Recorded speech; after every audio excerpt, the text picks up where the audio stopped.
নমস্কার, আমার চ্যানেলের পক্ষ থেকে সবাইকে জানাই অনেক অনেক স্বাগত আর অনেক অনেক ভালোবাসা। আবারও দেখো আজকের আরও একটা নতুন রেসিপি নিয়ে তোমাদের সামনে চলে এসেছি। আজকের আমি করে দেখাবো মোচার পকোড়া। তো সবার প্রথমে আমি মোচাটাকে ভালো করে ছাড়িয়ে কেটে নেব। তো তাই জন্য দেখো ছেলে আর আমি দুজনে মোচা কাটতে বসে গেছি। ও ছাড়িয়ে দিচ্ছে আর আমি এক এক করে কেটে নিচ্ছি। আর এখন দেখো আমি মোচাটা ভালো করে ছোট ছোট করে কেটে নিয়েছি।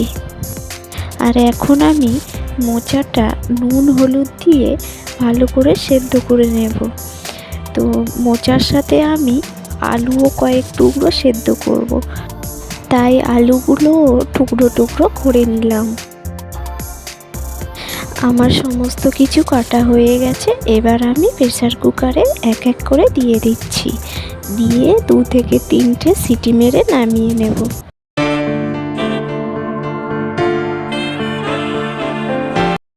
আর মোচা আর আলু সেদ্ধ করার জন্য পরিমাণ মতো জলও দিয়ে দেব, আর সাথে দিয়ে দেব সামান্য পরিমাণে লবণ আর হলুদ।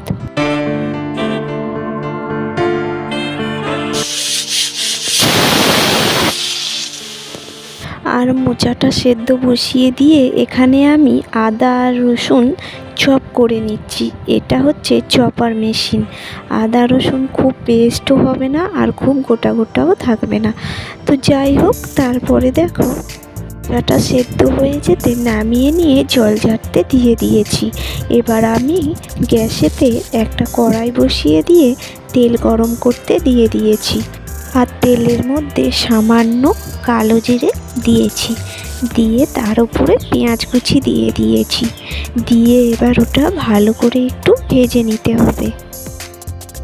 আর তারপরে 2 থেকে 3টে কাঁচা লঙ্কা কুচি করে ওই পেঁয়াজের উপরে দিয়ে দেব, দিয়ে আবারও কিছুক্ষণ কষাতে থাকবো। আর এরপর সেদ্ধ করা আলুর টুকরোগুলো ওই পেঁয়াজের উপরে দিয়ে একটু ভালো করে কষিয়ে নিলাম। তারপরে দেখো আবারও সামান্য তেল মাঝখানে দিয়ে গ্রেট করে রাখা আদা রসুনটা দিয়ে দিলাম, দিয়ে আবারও একটু সামান্য নাড়িয়ে নিয়ে আলুর সাথে মিশিয়ে নিলাম ভালো করে। আর এরপরে দেখো সেদ্ধ করে রাখা মোচাটা ওপর থেকে দিয়ে দিলাম, দিয়ে আবারও ভালো করে মিশিয়ে নিচ্ছি। যতক্ষণ না ওর মধ্যে থেকে জল ভাবটা যাচ্ছে ততক্ষণ পর্যন্ত কষাতে থাকবো। এরপরে দেখো আমি সমস্ত গুঁড়ো মশলাগুলো এক এক করে দিয়ে দিচ্ছি। এই যেমন ধরো লঙ্কা গুঁড়ো, হলুদ গুঁড়ো, পরিমাণ মতো লবণ, জিরে গুঁড়ো, ধনে গুঁড়ো, গরম মশলার গুঁড়ো, আর একটা বাড়িতে বানানো স্পেশাল ভাজা মশলার গুঁড়ো। তো ওগুলো দিয়ে সমস্ত ভালো করে আমি আবারও মিশিয়ে নিচ্ছি। আর ওপর থেকে কিছু কোচানো ধনেপাতা দিয়ে দিলাম, দিলেই আমার রেডি মোচার পকোড়ার পুর। তো এবার দেখো আমি ওটাকে একটা জায়গায় নামিয়ে নিচ্ছি ঠান্ডা করার জন্য।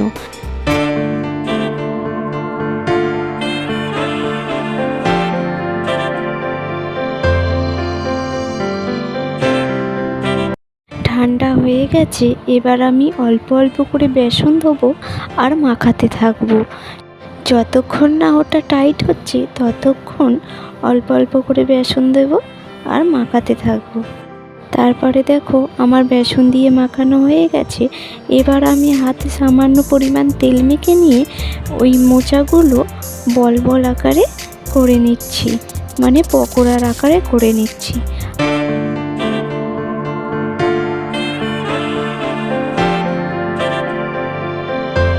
এখানে আমার সমস্ত পকোড়া করা কমপ্লিট হয়ে গেছে। এবার ওটাকে ভাজার পালা। তো তার জন্য দেখো কড়াইতে ভালো করে তেল গরম করে নিয়েছি, আর ওগুলোকে এক এক করে তেলের মধ্যে দিয়ে দিচ্ছি। আর তারপরে ওটা খুব ভালো করে ডিপ ফ্রাই করে নিতে হবে।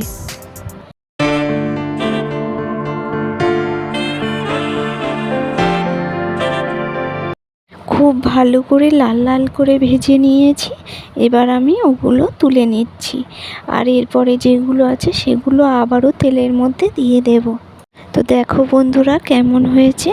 যদি ভালো লেগে থাকে আমার এই ভিডিওটি তাহলে অবশ্যই লাইক কমেন্ট, আর নতুন যদি হয়ে থাকো তাহলে অবশ্যই সাবস্ক্রাইব করে দেবে, আর পাশে থাকা বেল আইকনটি প্রেস করে দেবে, তাহলে পরবর্তী ভিডিও নোটিফিকেশানে চলে যাবে। ও আমার ভিডিওগুলো দেখার জন্য সবাইকে জানাই অনেক অনেক ধন্যবাদ। আর সবাই ভালো এবং সুস্থ থেকো।